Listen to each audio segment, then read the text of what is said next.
he's been around forever. Like he's probably 70 years old now and has been in the AV business forever and is a musician as well. I think he used to play with like, is it the Models or the Motels? Like one of those old Canadian bands from the 70s. Uh-huh. But he's a good friend of mine, and he was at Infocom, and right before Infocom, he got he got COVID and he tested in Las Vegas and had COVID. So he was stuck in his room for I don't know, 6, 7 days Ah, before he could jeez. get back on a plane. Oh. And so I was talking to him a few days ago, and he's like, and it won't go away. I still got this cough in this throat. And I'm like, I got the exact same thing. And I asked him what his symptoms were like and stuff, and exactly the same, identical. And so I'm pretty sure I have this, whatever this new strain of COVID is. Hey peoples, what's up? On this episode of the Backstage Cowboys Podcast, we'll cover the topic of podcasters talking to podcasters. Because my next guest is none other than the host and creator of Geezers of Gear podcast. Marcel Fairbairn had me on his podcast a few weeks ago, and I really wanted to get more out of him, so I asked him if he would like to be featured on the Backstage Cowboys podcast. And he accepted. You know what that means, right? After listening to this podcast, go right on over to the Geezers of Gear podcast. There are hundreds of episodes with the coolest and most fascinating people in the industry. That's Geezers of Gear podcast. I'll add a link in the description of this episode. That's if I can. I don't think I've ever done that. Anyway, so other than being a dedicated and charismatic podcaster, Marcel also happens to be the founder and owner of GearSource. Now, I take it for granted that everyone related to the industry is familiar with GearSource, but just in case, it's the online platform for selling and buying used professional AV gear worldwide. I've used it myself, and I can tell you there's nothing else like it out there. So let's get Marcel on the mic right after this. AVL Media Group is an award-winning distribution company that has been established for over 25 years as a trusted brand in the professional audio, video, and lighting markets. Our new state-of-the-art facility includes a beautiful showroom space that is available for demonstrations, training, and special events. This grants us the opportunity to share our knowledge and provide a unique hands-on experience to all our clients. Our large warehouse facilities, both in Canada and the US, allows us to keep a vast inventory of all the brands we distribute. We can get you what you need when you need it.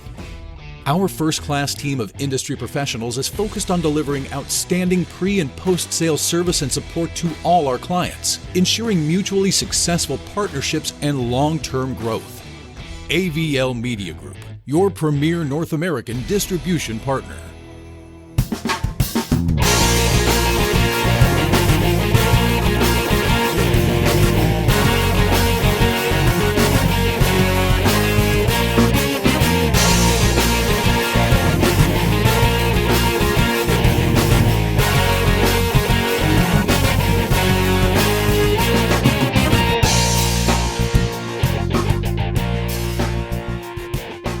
Thought I was going to have to wear a hat because I slammed my head on my fireplace this morning. The mantle above my fireplace went, whoa, like almost completely knocked me out like a UFC punch or something. You gotta watch it, man.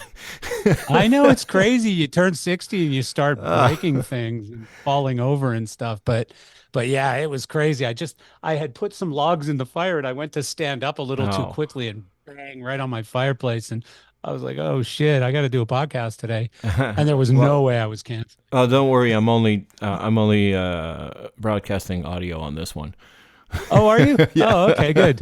Easy. Yeah, it's We're an not easy recording one. yet. You're not recording all this boring shit, are you? I record everything because Oh, boy. I don't know if you've listened to my episodes, but I yeah. always do something queer, not queer, but I do something. Yeah, you got to be careful with your words these days. Yeah. It'll come back at some point. I've been speaking French for the past hour, so I got to get back into it. I always do something weird at the beginning. where Okay. where there's an extract of whatever stuff that Yeah. either something that goes wrong or stuff that Yeah. shouldn't be on the Bloopers. podcast. Yeah, something Yeah. like that. Well, I So promise you, I'll say a lot of things that shouldn't be on the podcast. I generally do. that's perfect. So, yeah, I generally do. Listen, So, I'm happy to have you on my podcast. Really. I'm happy to be here. I Yeah. always love when people have the nerve to ask the podcaster onto the podcast.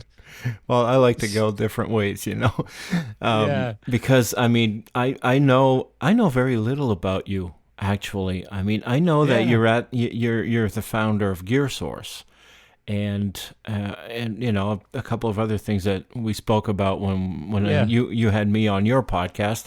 I definitely want to get into the Gear Source thing. I want to know what that's all Yeah. about. Of course, everybody knows what Gear Source is, but I want to go deeper and I want to understand how that started, and but that'll be the second question. My first question, what I'd really like to know right now, is how the beginning of your career. Oh How did boy. that start, and what path did you take? What did you do before you got into Gear Source? How much time have you got? I got I all hope the you time checked in the out the world. rest of the day. Uh, so, like so many people who I have on my own podcast who get into our industry, I started out as a musician and, growing up in Calgary, Canada, uh, playing music. Well, actually, even before that. So I'll go back really early. I was in church with my parents. I was probably 6 years old, 5 years old, 7 years old. I don't know. Very, very young in church in the tiny little town that I grew up in called Delia, Alberta.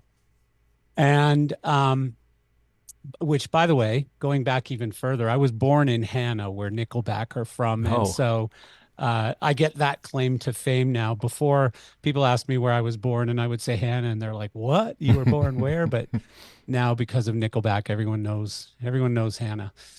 And so, born in Hannah, lived in a tiny little town, and in church one day when I was about 6 years old, the priest asked if anyone knew a song.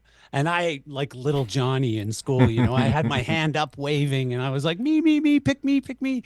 And my parents were horrified. Like they were like, what is this idiot kid gonna do? Which they were smart to think that way. And so I stood up in church in front of all of our friends and family, and I sang a song that probably nobody in this world has heard anymore, but it was called Bottle of Wine. And it went, bottle of wine, fruit of the vine. When you gonna let me get sober? Leave me alone. Let me go home. Let me go home and start over. Something like that. cute song to And sing in I, church, right? at 6 years old, At 6 years old, of everyone's course. looking at my parents like, you alcoholics, what are you teaching this kid? And so that sort of started my bug, I guess, to want to sing in front of people. I just didn't care.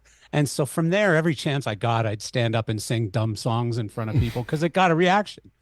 And so I was, I think, 12 years old, and I got someone said, "Hey, did you see that sign on the wall? There's a rock band looking for a singer. I know you want to be a singer." And I was like, "No, I didn't see it." So, you went and you pulled the phone number off of it. And I called, and the person who answered the phone was a Catholic priest named Oh, Father Michael Brown.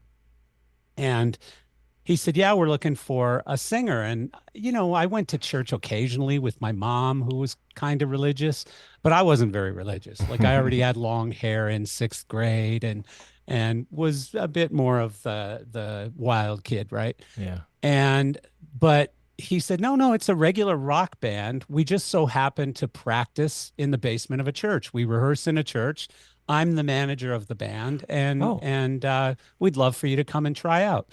So I went and auditioned, and I got the gig. hmm. And so, the neat thing about this band was to pay for that rehearsal space. We did something called a rock mass, which was every Saturday, and it was these German rock songs, Christian. Like at the time, there wasn't all these bands like Petra and Stryper and these heavy rock bands that were Christian based. Hmm. Um, but in Germany, there were some. religious, like heavy metal bands. And so the priest's assistant was a German lady, and she was translating all these songs to English. And so we were playing these heavy rock songs in church on Saturday night. And it ended up just attracting hundreds of teenagers in Calgary at the time. We had moved to Calgary by then. And it was standing room only in church on Saturday night when you could never get a kid to church. I mean, Wow. forget about it.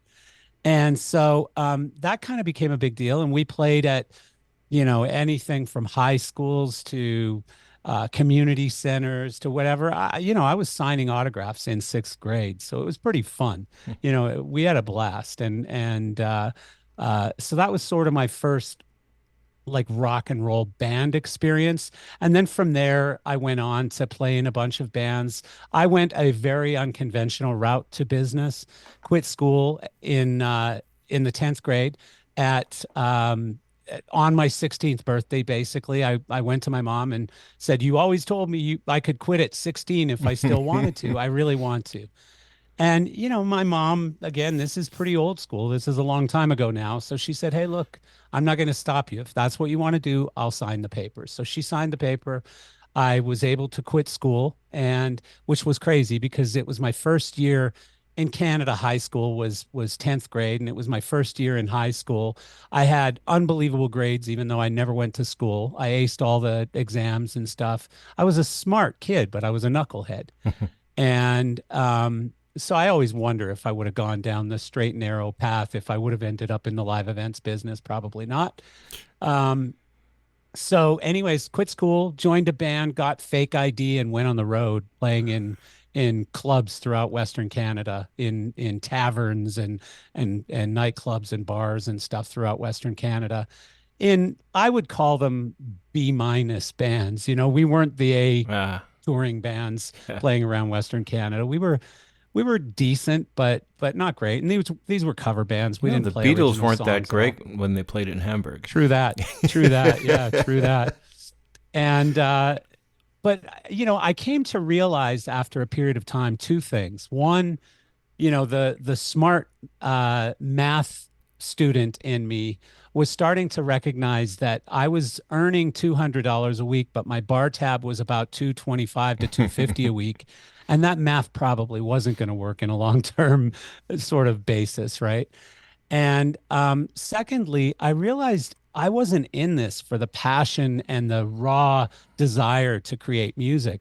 I wanted the girls and the party. Like that's all that I wanted to play music for, was girls and a party.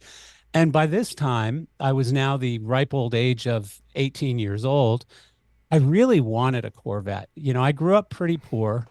And, to me, the pinnacle of success in a young man's life was if he drove a Corvette. And, I could think of nothing but. And by this time, I was already listening to and reading books and stuff from like Tony Robbins and all of these like motivational self-help guides and stuff.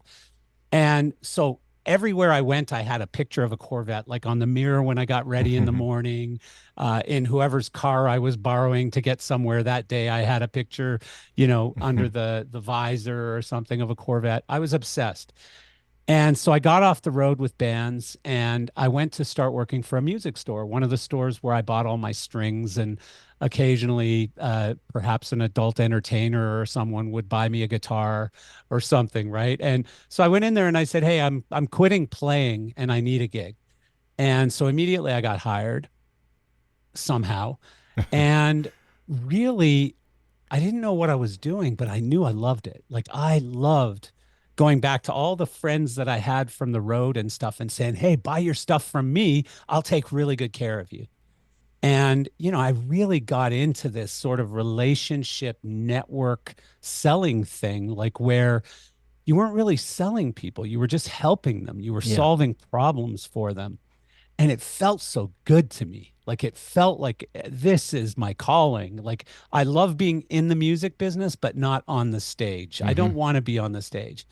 And so as a crazy side note to all of this, I quit playing music at 18 years old. At about 19 or 20, an aha moment hit me that my cousin, so my last name is Fairbairn. You Mm-hmm. might guess where this is going. My cousin was a gentleman named Bruce Fairbairn. I didn't know this. I didn't put two and two together and realize that my cousin was a famous record producer and I think he did like Slippery When Wet and Aerosmith Pump and like he got a bunch of Grammys and stuff. And you didn't know this. I had no idea until after I quit playing. Not that I would have gone to him and can you give me a gold record right now, please? Yeah. I don't know that I ever would have pursued that angle, but because again, I really didn't have passion to create music. I had Mm-hmm. passion to be a musician and go out on stage and have girls, falling at my feet and stuff. Like that's what I was into at the time. Very shallow. And a lot of people listening to this will be like, of course, look who we're talking about here. And so, this music store thing really became exciting for me. And I had some of the greatest times of my life working at a store called Mainly Music in Calgary, which was like the rock and roll, real hardcore rock and roll guitar shop. And we sold to all the coolest bands and stuff. But we were a little store competing against Long and McQuaid and another chain in Alberta called Mother's Music. Yeah, but there's a And lot of cool stories about famous oh, artists yeah. that picked up an instrument in one of those little stores. Absolutely, in Nashville, and there's a lot of these small sort of boutique rock and roll shops that have great histories. Unfortunately, this one ended poorly because the guy who owned it, Hugh Brown, ended up sort of packing up the store at midnight one night and screwed everyone out of all their money Mm. and disappeared and moved to Phoenix, Arizona or something. So this went on for a few years where I left Mainly Music and went to work with a few other music stores, and I ended up at a chain in Alberta called Axe Music. And at the time, Axe was not only a great guitar shop, but they were doing very well in what they call their commercial division, which was sound and lighting installations. And while I was hired there to sell guitars and stuff, I immediately sort of became a magnet to these sound and lighting packages, and especially the lighting. And again, the reason is much more shallow than you might think. It wasn't creativity or any of those things. I looked at the average sale and went, okay, I'm selling a $600 guitar versus a $100,000 sound and lighting package. You Yeah. know, so I immediately became pretty excited about that. And then the creative side really lured me into the lighting. And so at this point, lighting was transitioning from, I guess, what we would call conventional lighting to automated lighting. Mm-hmm. And this is 1988, probably. And Martin was being imported by a company in Miami, Florida called Tracoman and sold into Canada as well as the United States. And somehow Axe Music became the largest dealer of Martin Lighting in Canada, and I became the largest salesperson for Martin Lighting, I believe, in North America at the time. And I was selling these crappy RoboScans to anyone who wanted to spend any money on lighting. It was just like, you've got to look at these. So no matter who they were buying a package of 4 lights and a controller or 6 lights and a controller or whatever.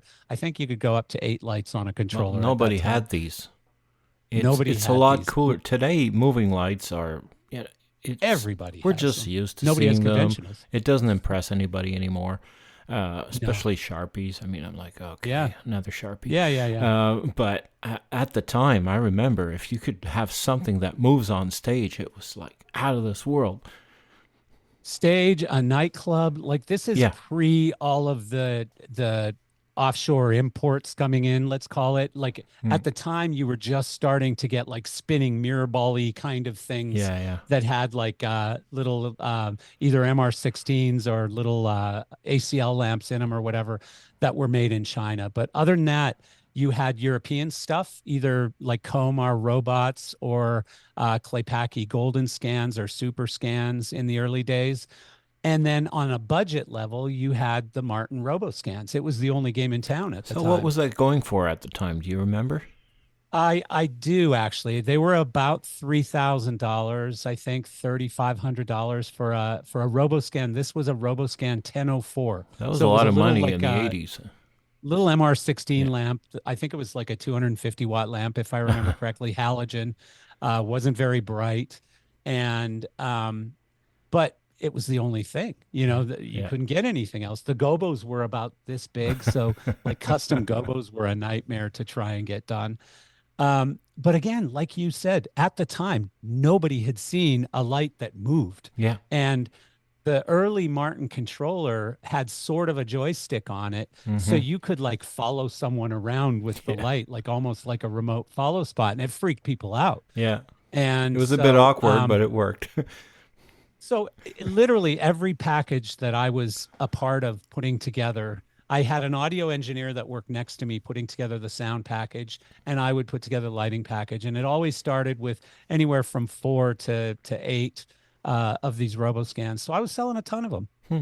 And so I'll try and shorten this story up a little bit. So I went to a trade show with the founder and owner of Axe Music at the time, Daryl Hollowaychuk, and it was him and his brother Brian Hollowaychuk. And there was always a joke: how many Hollowaychucks does it take to screw in a light bulb? And a lot of people who have been in the industry for a long time will remember this one.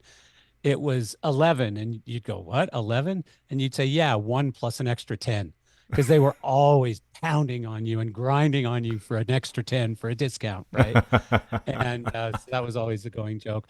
But they taught me a lot of stuff. Like Brian was really good with numbers, and Daryl was a great, just a good business guy and a good running the staff and managing the operations and stuff. They were just really, they were good operators. And Axe was a very successful company for a long time and eventually sold to Long and McQuaid just recently, just like maybe 5, 10 years ago. Hmm.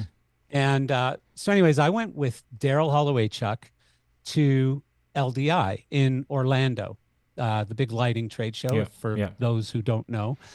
And this would have been 1990.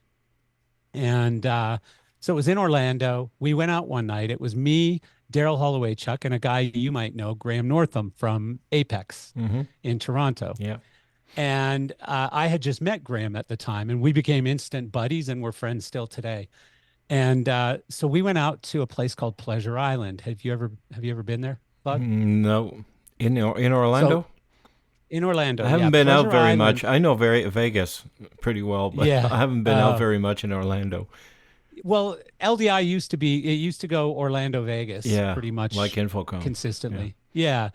And now it just stays in Vegas all the time. But um so Disney at the time had no properties that sold alcohol except for Pleasure Island. Okay. And Pleasure Island was this area where you paid an entry fee to get in, and then there was a whole bunch of nightclubs. There were like a couple Hmm. big discos, a comedy club, a bunch of different stuff. And it was sort of like an adult Disneyland in a Hmm. sense, but just a small, I think there were maybe 11 or 15 clubs or something like that. And so in one of the clubs called Mannequins, which had a big Verilight package in there, which tells you what kind of budgets Disney had Yeah. for nightclubs, um, this girl comes up to me and she goes, I can't remember what she said to me. Something about, the Flames suck and the Blackhawks are the greatest team in the world. And I'm like, excuse me? And she goes, yeah, the Flames suck and the Blackhawks are the greatest team in the world. And so we start talking, and she's obviously from Chicago. She's there with her girlfriends on their way to go out on a cruise, and I'm there working. And long story short, we made a hockey bet and wrote it on the back of my Axe Music business card. If I lose, I'll pay you $50 and a pack of Canadian cigarettes and a 6-pack of beer or something stupid like that. And forgot all about this, of course, because we'd been drinking rather heavily. And a couple weeks later, I get a call from this girl going, "I won, you lost, pay up, buddy." And I'm like, "What? Who is this?" And I think I hung up. And this is pre-cell phone, by the way, so it's Yeah. a phone with a Yeah. cord and the whole deal. And so she rings back and she goes, "Hello, Marcel." And I go, "Yeah." And she goes, "This is Barbara. You remember me?" Well, anyways, that became my wife, and Oh, now really? now ex-wife. Yeah. Oh. So I lost I lost the first bet, had to send her the beer and cigarettes and money. And then we made another bet. Whenever they play again, the Flames and the Blackhawks, whoever loses has to buy the winner a plane ticket. And so this became a little sketchy because I had no idea what she looked like. Like I did not remember much about the encounter at all, right? Because we were out in a club and drinking with my buddies and, nothing happened. So it was like I didn't remember anything. And so, again, there's no email, there's no internet. So I made her mail me pictures before I would go along with this bet so that I could see that I wasn't like that A, she was a woman and B, she wasn't ugly. Yeah. And so, long story short, we were actually married 23 years, I Wow. think. And so the reason that story matters is not long. So we had a long distance relationship flying back and forth. And at the time, again, real phones, not, well, even I think cell phones had just come out and were becoming popular, but they were expensive. Like it was $1.50 a minute or Yeah, something yeah. like that, right? So our phone bills were like 800-900 a month, plus flying back and forth and all this stuff. It was getting crazy. And so I said, you know what? I'm just a sales guy. I'm going to sell all my junk and move to Chicago. And so I did. And just prior to moving to Chicago, because of my connection with Martin, I basically reached out and I think I wrote a letter, like actually mailed letters to each. I went to Martin Trackerman, their distributor, and I said, "Who are your dealers in the Chicagoland area?" And they gave me like 4 or 5 companies. And I think I sent a letter to each of those companies and just said, "Hey, here's who I am. Here's what I do. Here's what I've done with Martin. I understand you're a big Martin dealer, and I'd love to come work for you and create the same success for you." And I got calls back from 2 or 3 of them. And I had a really great conversation with one particular guy whose name was Siamante Etienne, and his company was called Sounds. And, um, basically he hired me and agreed to pay me more than he had ever paid anyone, himself included. And it was just because I was a fast talker and I said, "Hey, this is what I need. If you won't pay it to me, somebody else will." And I was really cocky about it. And, I worked very hard to make sure that that deal ended up good for him, though, that he actually made Yeah. money off of me. And Well, I wouldn't say we're still, I always said you can ask whatever you want as long as you can generate it. yeah, pay for it. Yeah. Yeah. And by the way, don't be afraid to ask for whatever you want because someone will pay it if you're worth it. And so this was probably April or May, I guess, of 1991 now. And I started working for him and learned some really difficult things, because again, I'm coming from Calgary, Canada, where you can trust people, you can give them credit. People don't pull guns on you when they don't like you and stuff. I mean, it was a real learning experience going to Chicago, gangster land, basically. Yeah. And plus a lot of underground nightclubs and stuff that I was doing business with that were pretty sketchy, like counting cash out of the trunk of a car and stuff like that. And so I learned a lot of stuff and it hardened me a little bit, but I did pretty well. I sold quite a few pretty exciting jobs for that company. Well, meanwhile, Trackerman started courting me, and because I was already selling lots of Martin stuff again. And they said, "Hey, are you here legally now?" And I said, "Yeah." And they said, "So you can work wherever you want?" I said, "Yeah." And they said, "Well, we'd like you to come down to LDI in Reno." And this is LDI in 1991 in Reno. And I said, "Why?" And they said, "We'd like to talk to you. Come on down." And so I went to LDI in Reno. They offered me a job. I remember going back to the hotel room, telling my then girlfriend about it in Chicago. They want me to come work for them. And she's like, "Oh, that's amazing. That's awesome." And I said, "Yeah, isn't it? And it'll be great living in Miami." And she's like, "Wait a second."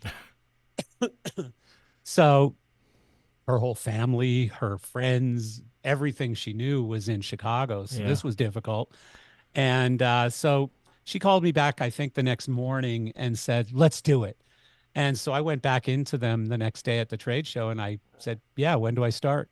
And so they gave me 2 or 3 weeks, I think, to get my life in order. And I was down there in Miami by mid-November. having never been there before. And so, I had to find a place to live, had to get my feet under me and everything else. And so they gave me the job of Western Regional Sales Manager at the time. And although that sounded like a pretty big title, they were under $2 million a year in revenue. They were not a big company, total revenue. And this was including Canada, by the way. And the Western US was just a mess for them at the time. And I'm Canadian. I've never really been to the Western US, except I've been to NAM a bunch of times because I used to own a music store or part of a music store.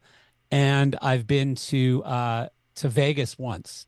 And so that's basically my knowledge of the Western United States. So I didn't know any of the companies. I was at a major disadvantage. And so the very first trip I booked, I went to, I remember I called a company called Hollywood Lights, and I've told this story on my own podcast once before, owned by a guy named Rich Fuller. He's since sold the company and is traveling around the world having a great old time. But Rich Fuller was a great guy, had a really nice business in Portland and Seattle, as I recall.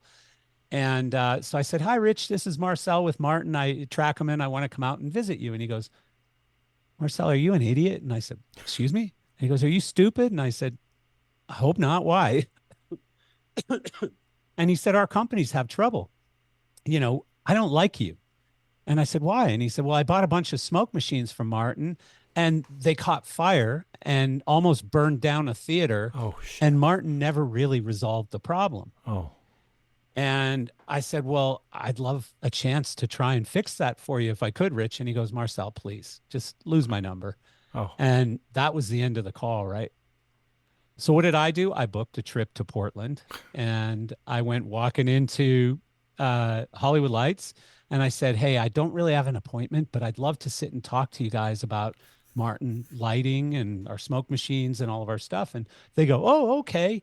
And Rich wasn't there right then, right? So Okay. I'm in the middle of my little dog and pony, sales talk.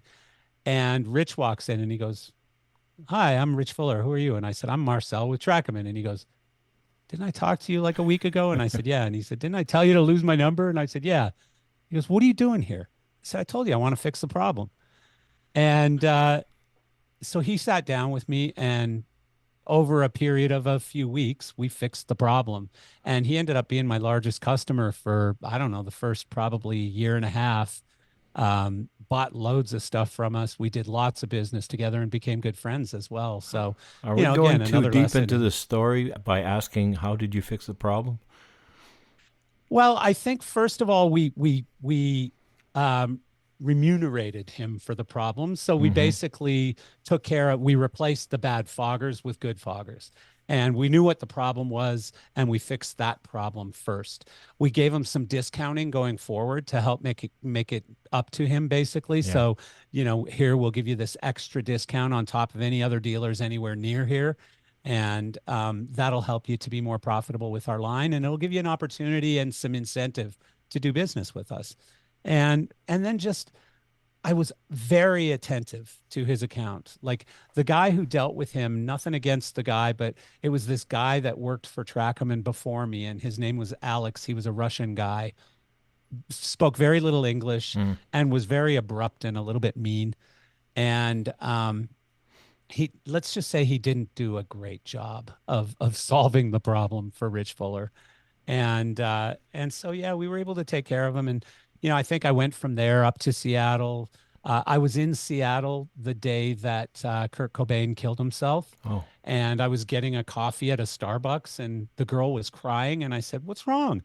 Are you okay? Can I help you or anything?" And she goes, "Oh, you didn't hear?" And I said, "No, what?" And I can't remember if she showed me her phone or if she just told me. Probably just told me, because I don't think there were phones yet. I don't think we had news on our phones back then.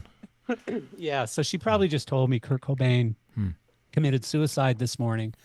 And so I was like, "Wow, you got to be kidding me." And I just happened to be in Seattle where he did it, right? So I went to Seattle. I went down to LA. I met a lot of people, many of whom are still my friends today, like Mark Rudge, who worked at Olison at the time, and Frank Montero, who is now with Rowe, but worked at Olison at the time as well. I met them on my very first trip to LA and been friends ever since. And so, yeah, you know what? Good old fashioned, pull up your sleeves and do a lot of hard work and getting stuff done and just doing right by people. And I really literally built a name and built a career in the US lighting business on doing that. And as Martin grew and got out of being just sort of a nightclub supplier and got into more professional stuff, and I really was one of the people pushing really hard for them to go into concert lighting and rock and roll stuff and bigger stuff.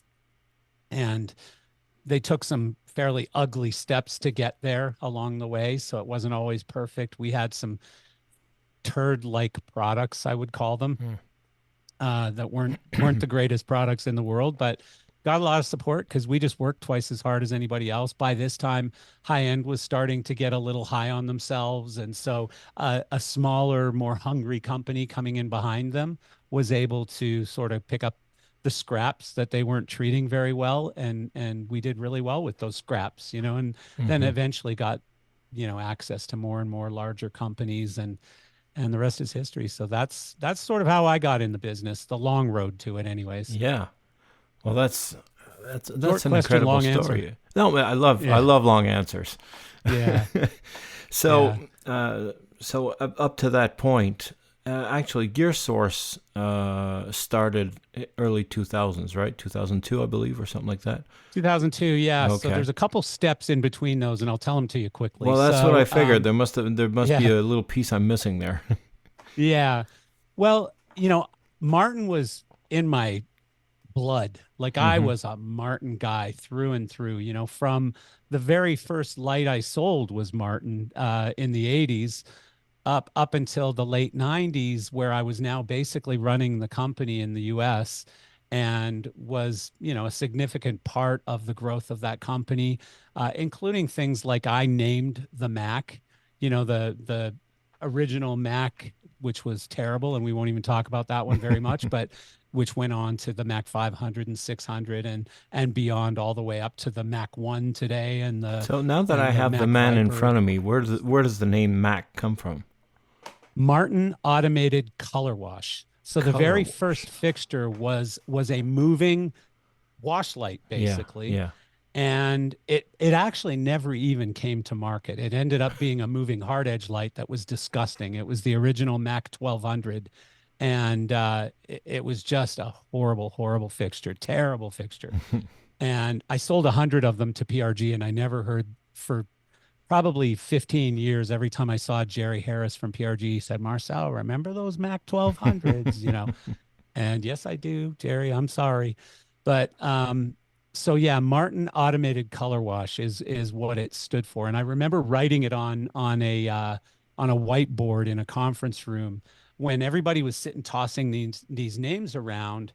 And Peter Johansson, the CEO of Martin, said, "I'll pay $500 to anyone who comes up with the name." So I walked up to the board and I wrote Martin Automated Color Wash, Mac. And Peter looked at the board and he goes, "That's it." And I go, "Do I still get the $500?" And he just kind of gave me a funny look like, "How dare you ask for that?" It was too easy. But by then, And Mac was already a household name yeah, I mean, it became a household in name pretty another quickly. domain. Yeah, And but it was already a household name in another domain. oh, Mac computer. Yeah, yeah, Mac computer. I get what you're saying. Yeah, true. Didn't think of that one. But, I mean, the name stuck, obviously. It's Yeah. now, that was 1996, I would guess. Either 95, maybe 95. Um, so that's almost 30 years that name has stuck. Mm. So I'd say it worked out okay. I also named the PAL, which is not such a successful name, but and what was that one? Profile Automated Luminaire, I think is what PAL stood for, if I remember correctly. Um, but I was a significant part of that, and I'm not bragging by saying that. I was in Denmark almost once a month. Mm. Uh, you know, ask Paul Pelletier; he'll tell you some of the early Marcel Martin stories. I was a big part of pushing them in certain directions on what they should build next and where they should go from a marketing standpoint, et cetera. You know, I did all their biggest parties at LDI, including the one on the beach, which is notorious to this day, where we hired Casey and the Sunshine Band and had, I don't know, 7,000 people on the beach in Miami. So anyways, Martin went public.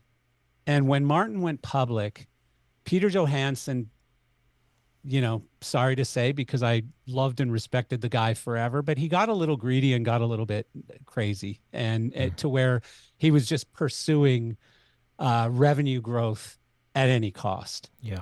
And, you know, I'll give you an example of that was when the PAL came out, before we knew some of its, call it deficiencies.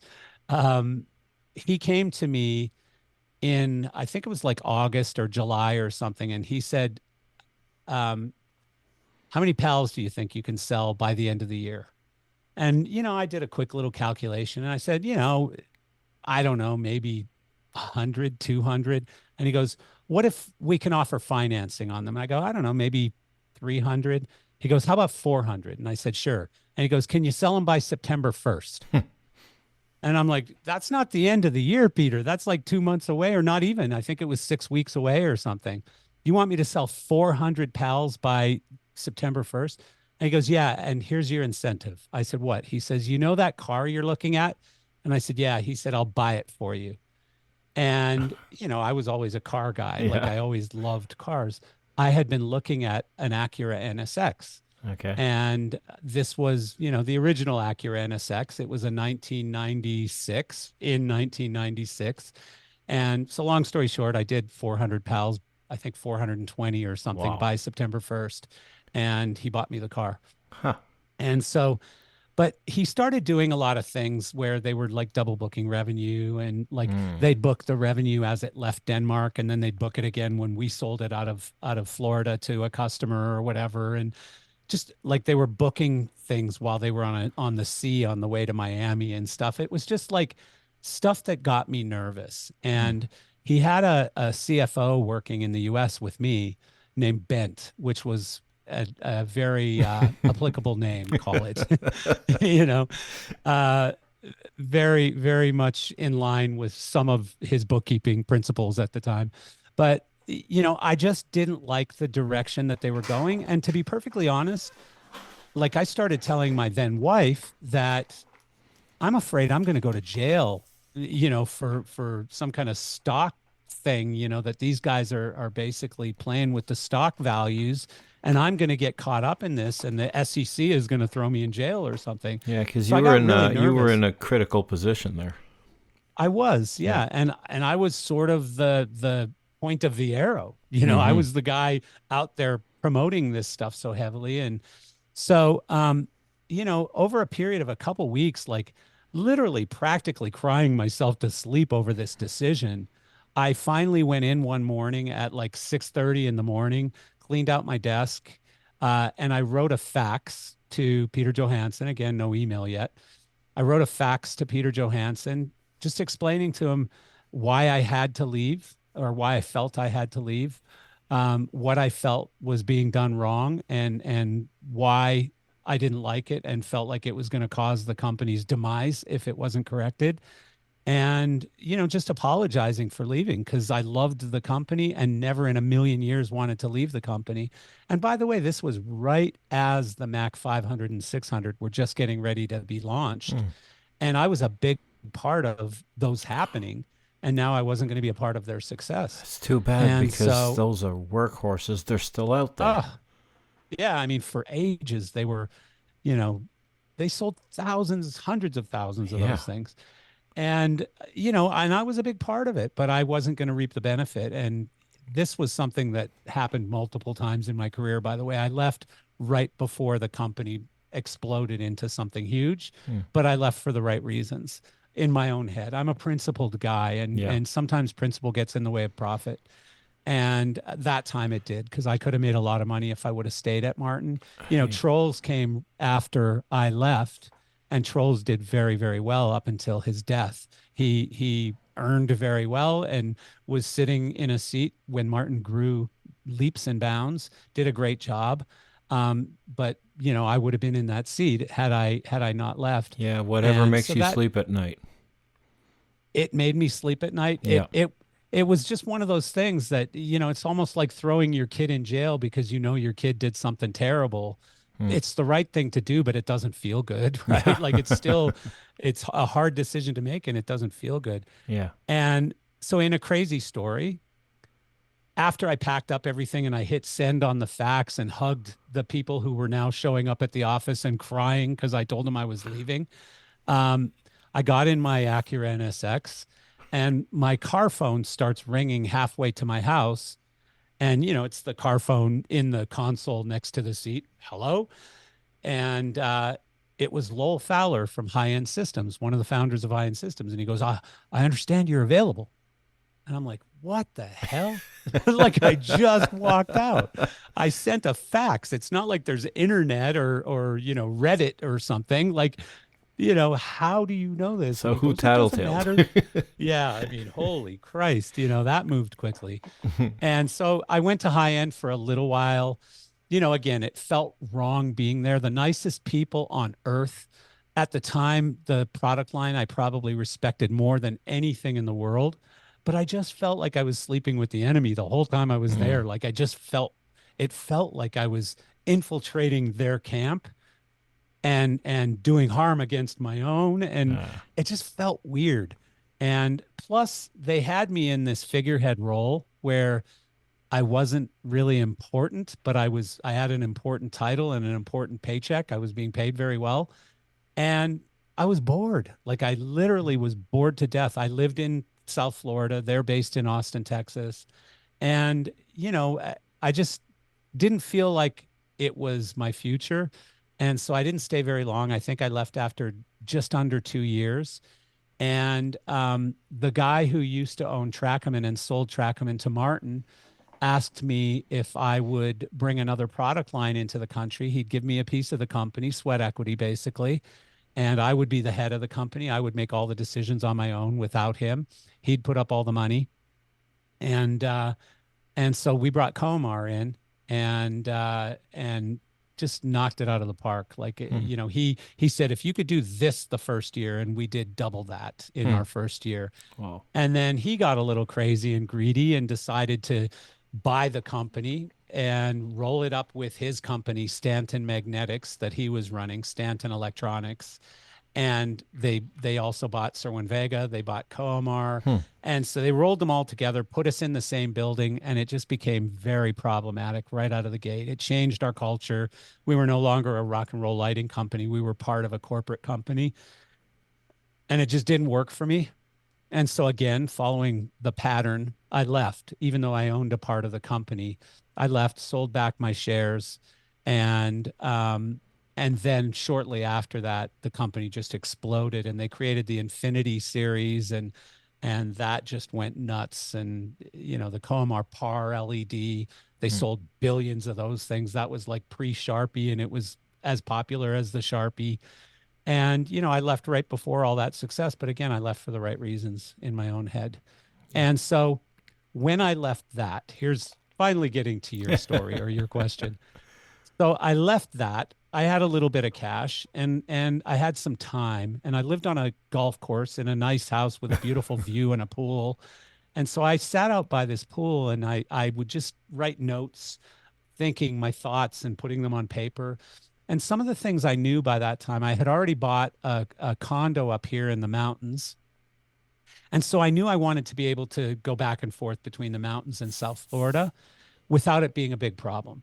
I also knew that I wanted something that didn't exist at the time, which is a remote business. And, I wanted to be able to be wherever I am, and nobody really knows the difference, which to me meant I needed to be an internet company. So I was basically hiding behind this thing called the internet, and nobody knew where I existed, just that I existed. And so I just started doing a bunch of research and came to this idea for Gear Source. and learned a lot of lessons along the way in starting GearSource, which we could do 3 more podcasts talking about that. But finally launched the company in 2002, and I think it took me about 3 months to get our first sale. And I'll never forget what that was. It was a Martin Wizard. I think it was like $600 or $700. And I just remember waking up one morning and there was like a little notification saying, "You have an order." And I'm like, "What is that? Like, is something broken? Like, what's going on? Why do I have that thing there? Why is that little number there? What's going on?" And I was so excited and didn't know what to do next. Like, how do I process this order? Because at the time the company was me. And, I remember deciding, and I told my wife this, I am going to commit X amount of dollars and X amount of time to this. And the time, I think at the time, was 6 months. I'm going to review it in 6 months. And I think at the time I said, I'm going to spend $50,000. And once I've spent the $50,000 and 6 months happens, I'm going to basically take a look at it and do a very grown-up review and say, is there promise here or not? And I did that 6 months review. And by that time, there was a lot of promise. And I always said I want to replace my income within 2 years. I replaced my income in 1 year. And the rest is history. I mean, the company, we just kept trying to do the right things. We've had bumps along the path in 20 plus years in a technology company. You're going to run into some problems. And one of the things people don't always understand, they think Marcel is just always rolling in cash, but I'm in a very low margin business. We provide a service, basically. We don't sell products. That was that was my next question. I understand that it's a platform for trading. Yes. Something like eBay or where people put their stuff up and you're there to facilitate the transaction. The transaction. But exactly. But you're still you're still accountable for the transaction going through and the gear being delivered and however it was described should match the description and all that. I'm pretty sure you ran into all sorts of problems. Oh, over the years. Well, we're responsible for everything. I mean, the funny thing is we don't own the equipment.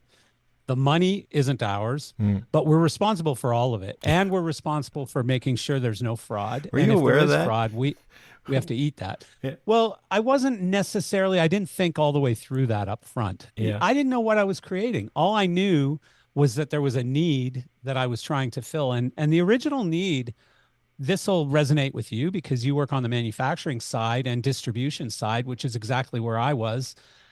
The need at the time was more related to B stock and discontinued inventory.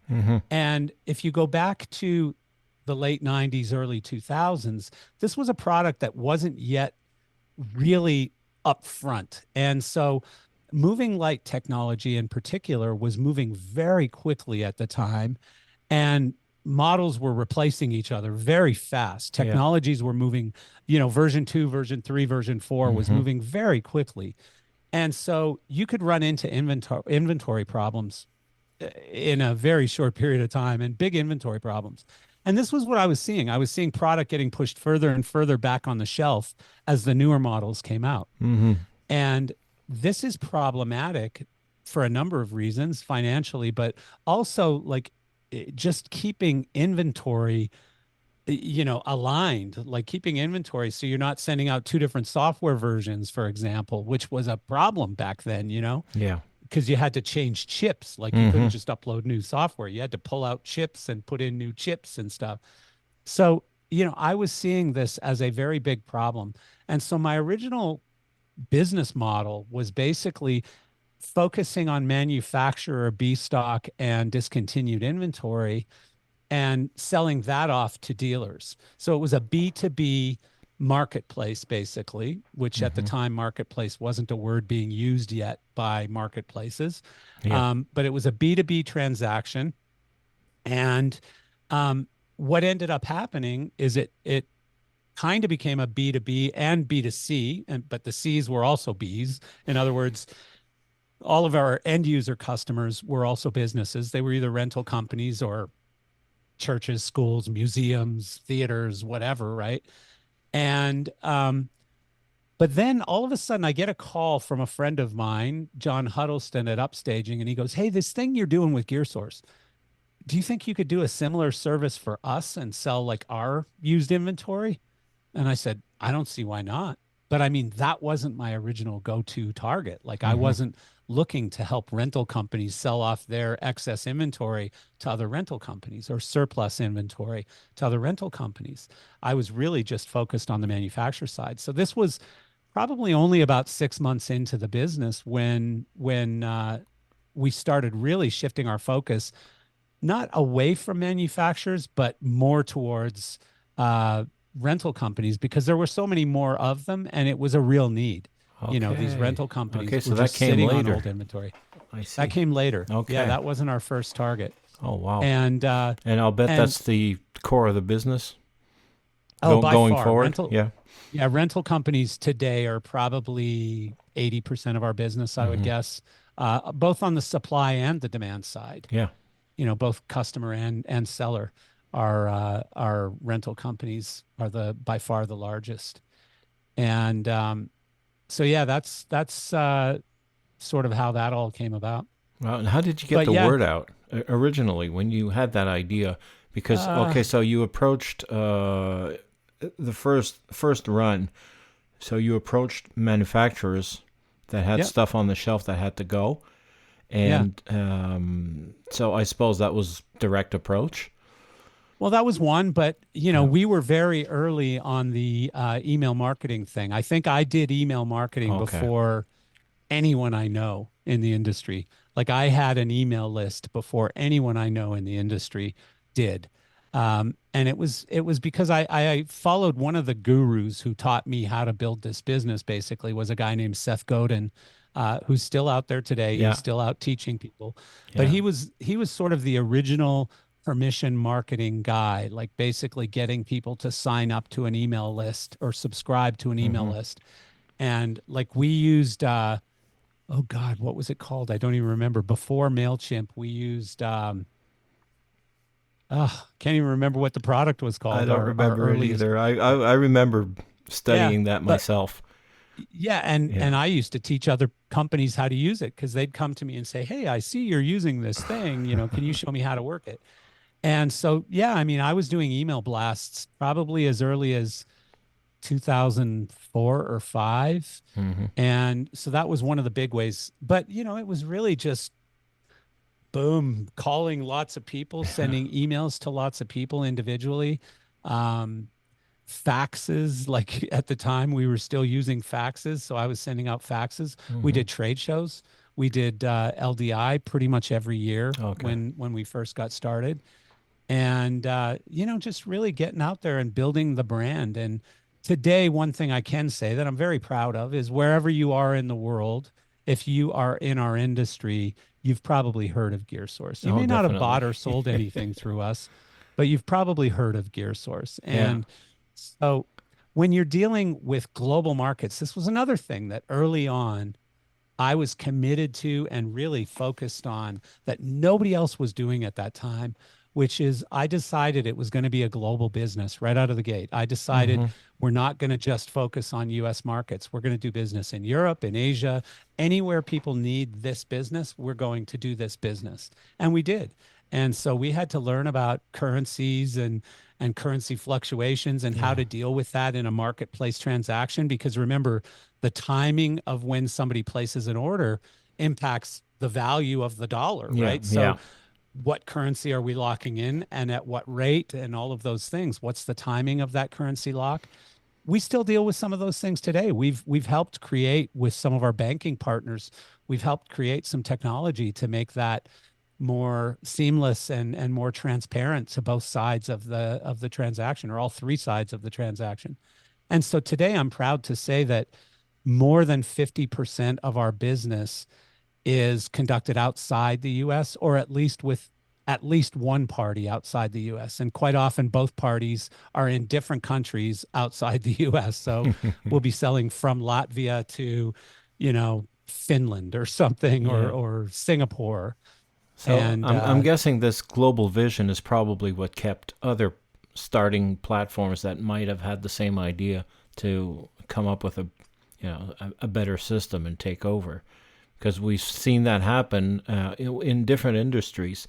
We've seen that happen where somebody has a bright idea and somebody else comes in with a better organization and just takes over. our industry's built on that concept. Just you don't have to do something new. You just have to do it a little better. There you right. go. Yeah. And so, no, you're exactly right. I mean, I will tell you this: the barrier to entry for my business looks very low.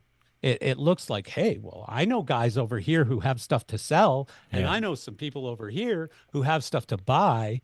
I just need to connect them. So, they become these sort of what I call glorified pocket brokers. They have a Rolodex and a phone, and therefore they're in business. And they call themselves even marketplaces sometimes, but a true marketplace is just as you described it earlier. We're just enabling a transaction. We're empowering a transaction with financial tools, with logistics tools, with marketing tools, listings tools, the ability to put up a listing pretty easily, security, lots and lots of security. Because, by the way, in our case, and this isn't the situation with everyone, I will caution people when you're doing business with companies like mine, but not mine. If there is fraud in a transaction, quite often that is your problem, not the platform's problem. And that includes eBay, by the way. So, if there is fraud on a transaction, it is buyer and seller beware. The platform typically is not holding themselves responsible. We hold ourselves responsible. We have a no fraud guarantee. If you buy or sell something through us and there is fraud and we lose $100,000 on that sale, that is our loss. That is not your loss.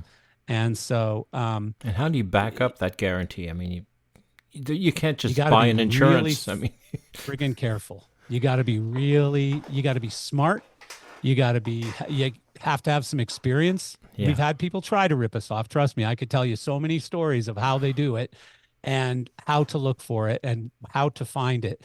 But now fortunately, there's a lot of software tools that enable us. And so our finance platform now, the money platform that we use, is built around these things called global wallets. And so if you purchase something on GearSource, that money doesn't come to GearSource's bank account. That money goes into a wallet. It goes into a series of wallets. So if there is one seller and GearSource and the buyer, so three parties in a transaction, which is the simplest transaction that we'll do, that will set up two wallets. So the buyer will pay in the money. It will put the fees that are payable to GearSource in GearSource's wallet, but we can't take it out. It will put the value of the transaction itself, the sale price of the item minus our fees. It will put that into a new wallet for the seller. And none of that money can be touched until the transaction gets to a certain point. And we've identified what that point is. Yeah. And so that depends on the seller. If it's a trusted seller, that happens very quickly. If it's a new seller, it doesn't happen until the buyer receives the item and basically clicks a button saying, yep, love it, it's all good. Okay. And if he doesn't click that button in a certain amount of time, then it just happens automatically. But very, very secure. And so when you sign up for an account as a seller on GearSource, in the background, there's a very fast check happening on are you a fraudster? Are you who and where you say you are? There's a know your seller function that takes place automatically. Are you somehow funded by terrorists or funding terrorists? Yeah. Basically, is there anything dodgy that we need to watch for in this transaction?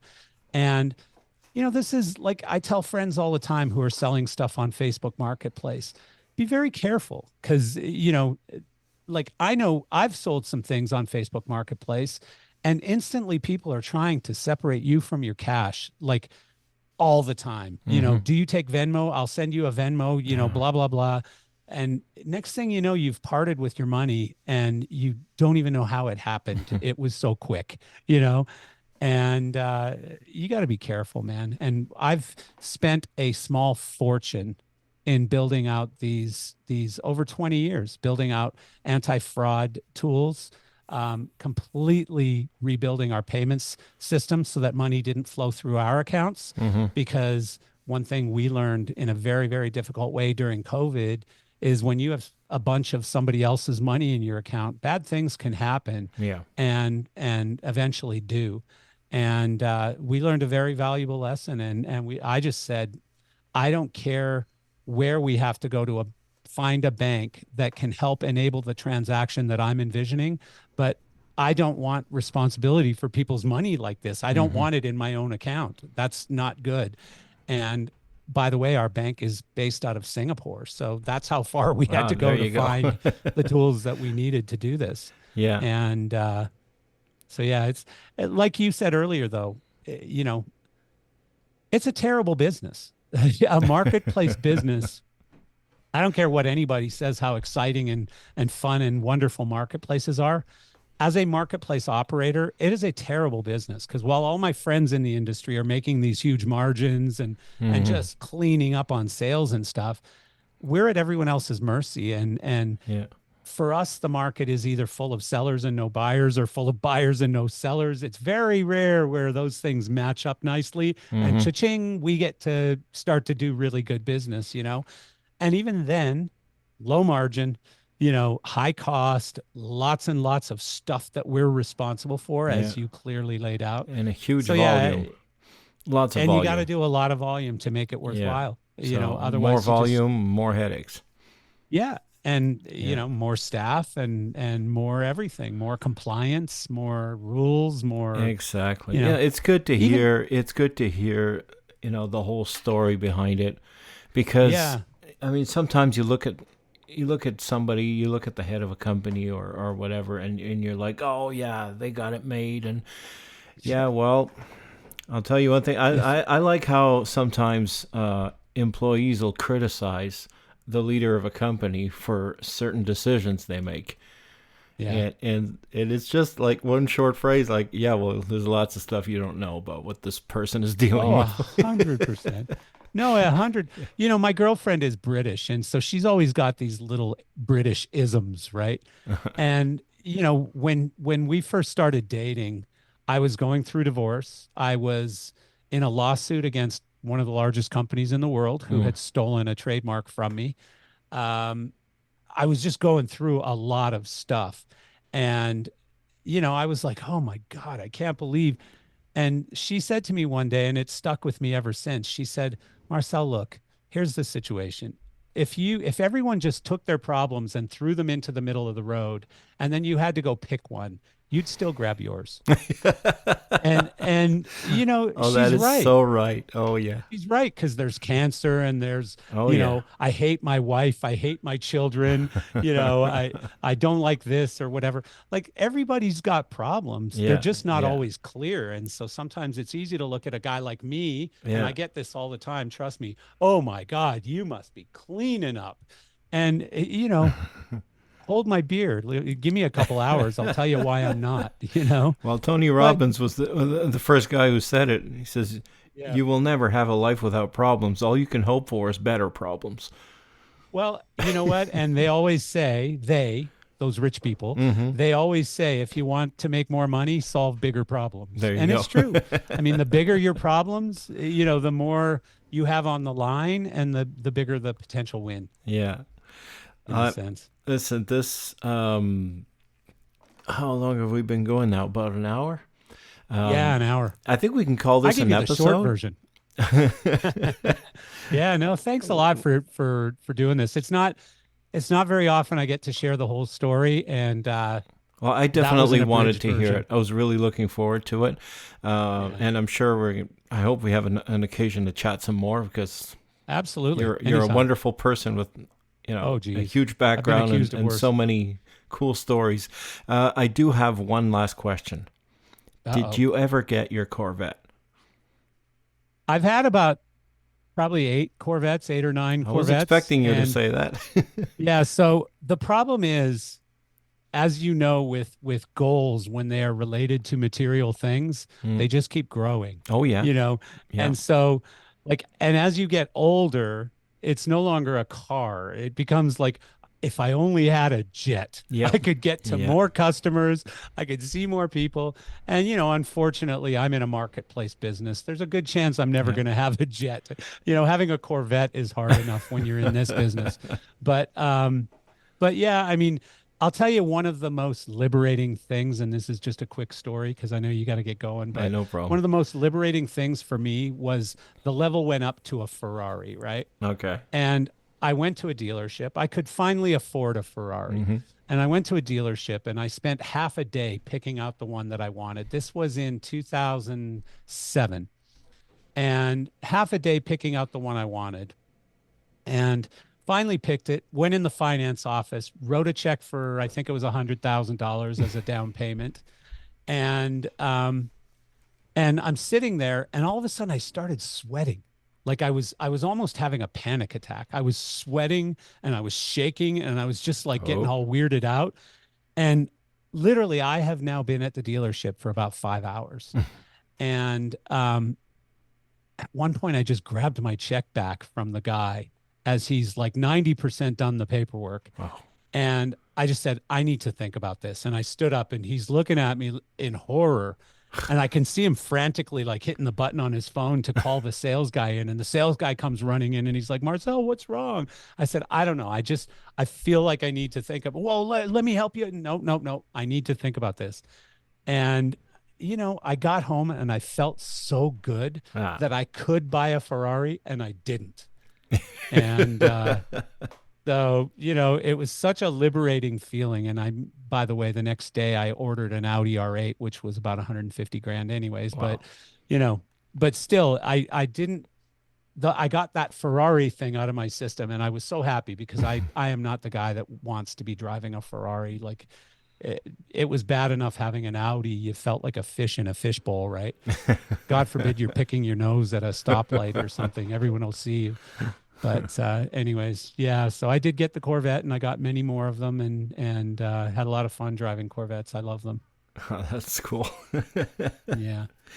Yeah, Yep. I know the feeling of doing something you've always wanted and you're so busy. Like you said, you Yeah. spent 5 hours picking it out. Those 5 hours, I'm pretty sure they went really well Oh, because you geez, were it was busy. You were busy the doing most something. incredible half day of my life, Yeah. but I was doing something that I always, not always, but probably for the last 5 or 6 or 10 years had dreamed of. Oh my God, if I could ever get a Ferrari. Well, yeah, But exactly. But being when able to comes do the time to something you've do always it, wanted to do. yeah, then the Yeah. conscience kicks in. Well, and you make a good decision, hopefully, right? And Yeah. and I did, there's probably a lot of people who come very close to cheating on their spouse Mm-hmm. and come to the same wide open conclusion and they go, oh my God, I can't Yeah, believe I yeah, stopped myself. And they feel so good after stopping themselves Yeah. from doing that, Yeah. even though their wife would kill them just for thinking about Yeah. it. But Well, that bad feeling at a car dealership, I've had that a few times. Oh, have you? Yeah, I know the Yeah. feeling. It wasn't a Ferrari, but I know the feeling. yeah, yeah. And the other it's- thing I wanted to mention is that like you say, when you're after something like a car or whatever it is you're after, you get to a point where you're more after time than anything else. Yeah. Because that's Yeah. pretty much the only thing you don't control. You don't know how Yeah. much time you have left. And Yeah. so I You think know what? that Sometimes it takes us a long time in life to figure that out. Yeah. And I know for me, that probably only happened 6 or 7 years ago, 8 years ago, where I started going, you know what? Things don't matter to me so much anymore. Like I really don't care about things. Like, and Yeah. so, I mean, I still drive a BMW. It's not like I drive a piece of junk, but it's a plain Oh. car compared to like I've got friends who have Lamborghinis and McLarens and Ferraris and Yeah. stuff. Those are meaningless to me now. I wouldn't even want to drive one. It Well, just doesn't you suit get me. to a certain point where you're just comfortable with where you are. Yeah, comfortable and just you realize the things that are important, your family, your Yeah. friends, Yeah. your free time, your ability to do like to me, people ask me all the time, what is your idea of financial success? And to me, it is the ability to make decisions, to not have to think about whether or not I can go out to dinner tonight, Mm-hmm. or whether or not I can go on vacation this year, or, things like that. Like, not the ability to go buy a house on every continent. That doesn't matter to me. Yeah. And by the way, when you do that, then you become a slave to all these houses, because Mm-hmm. you got managers of those houses calling you all hours of the day. Hey, the water pump broke. Hey, Yeah, the yeah. this broke, that broke, Hey, there's somebody broken into your house and there's a family of 27 people living there.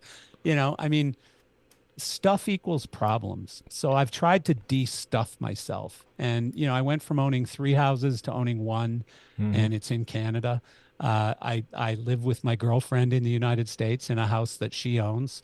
I have no desire, at least not in the short term anyways, to buy another house in the United States, because I kind of like where I'm at right now. It's a nice, simple, happy life. Yeah, if it works. Peaceful.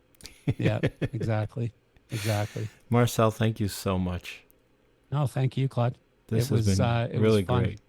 And Yep. yeah, so are you still hanging out at LDI and places like that? I didn't go last year for the first time in maybe ever, but I will be there this year. Okay, well, I'll so see you will there. I. So Perfect. yeah, I'll be at Look the forward to it. Spotlight booth, so I'll be easy to find. Awesome. All right, man. All right. Thank you. Take care, Marcel. Thank you once All right, again. appreciate you. All right. See you soon. Bye. Bye-bye.